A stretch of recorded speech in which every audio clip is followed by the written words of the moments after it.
After recording in the script, have you ever had difficulty getting rid of the voice that you think of? Oh, all the time.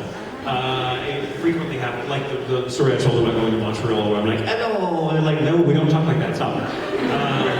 I frequently also, like, the voices tend to just kind of be in my wheelhouse anyway, so they tend to come out in weird ways when I'm just in public doing normal things, and one of my favorite things is to do the Sebastian voice and just talk at people in that voice, because there's something about the British voice, I don't know what, but like, I feel like, you know, like, on a normal day, my normal everyday speaking voice, I'm like a 5 out of 10. Like a 5 in like loose clothes and low light, I'm a good 5 with my normal voice. The minute you start speaking in British, it's like 10. Like you could be like the most unattractive person, you're like, oh hello, how are you? Everyone's gonna be like, oh wait, I'm sorry, I misheard you. I don't know why that is. There's something, because there's something about the British voice that people sound like just, I don't know, we all go, oh God, speak to me.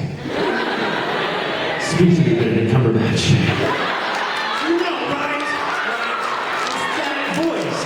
The C pronunciation, theatrical British. Like if you're like, hello, not so much. But if it's like, you know, hello, how are you? May I help you with your bags? You're like, but I mean, like, again, you know, Cumberbatch can play Smaug, the dragon that's killed everybody, and you're like, oh, right? A murdering creature that wants to burn down an innocent village, and you're like, like, because he's British. About that voice. So I love to do that voice with people, and I got in trouble once at a convention. Now, I had been at this convention all weekend, and I had a good time, and then I was staying there to visit friends in this town. Tulsa it was in Oklahoma, which is one of my favorite little conventions to do. I shouldn't say little, but it's one of my favorite, like, kind of in my own backyard sort of conventions. And so I went and had a great time. I was staying there for several extra days, and there's nothing quite so sad. Some of you will have experienced this. If you're a con veteran like me, there's nothing quite so sad as the hotel of the day after the con. If you stick around, it's like the circus has left town, and suddenly it's just a field again with, like, you know, flyers flitting on the breeze and the vague smell of elephant dung, but no color, no clouds, no light. And so and you just, at a hotel goes from being this wonderful party to just being like normal.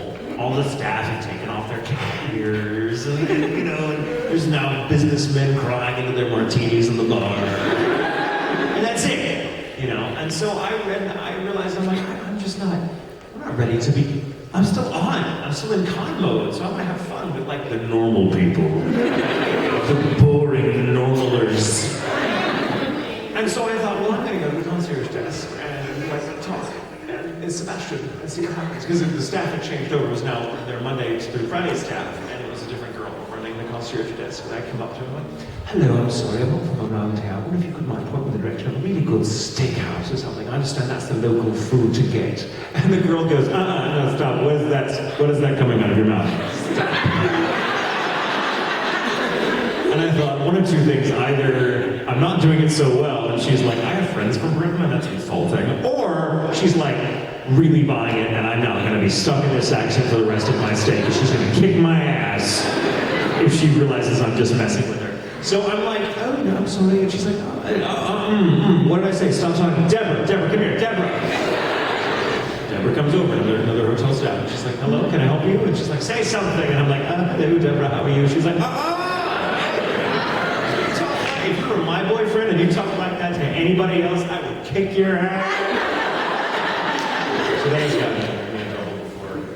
Kyoya comes out. Kyoya is just my normal voice, but it's kind of his style of speaking. It's his cadence and it's his calmness, which you may note I don't possess.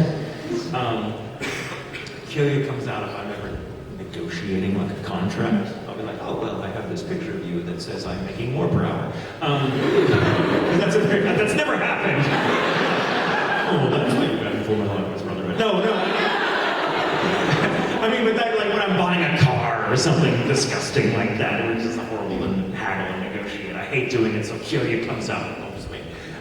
Sebastian comes out, like in a room from One Piece. Anyone know him? In a room from One Piece, where that guy he has the great abs and the booming laugh. That's the voice I use in drive-thrus.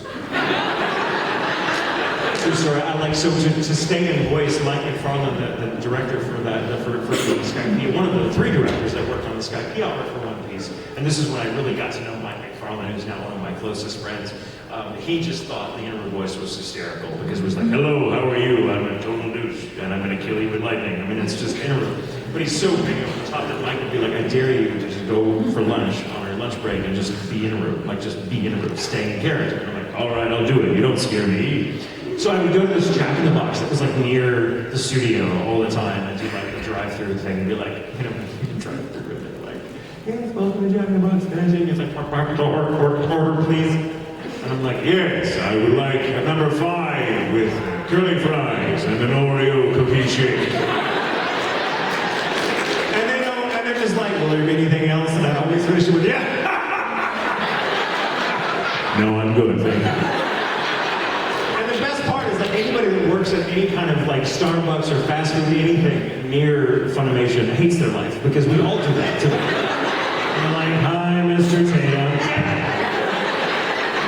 So I would consistently up my game and like start ordering just as 4 different people in the car, like all ordering over each other. Because you've been in this situation when you're the driver and they expect you to order for them when they don't have their act together, and so you end up sounding like a moron who's like, hey guys, I'll have a cheeseburger and a Coke, and a cheeseburger and a Coke, and a cheeseburger and a Coke, and a cheeseburger and a Coke.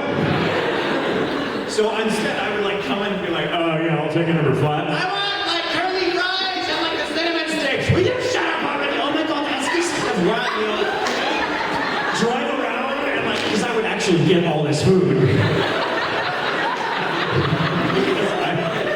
Apparently I have no life.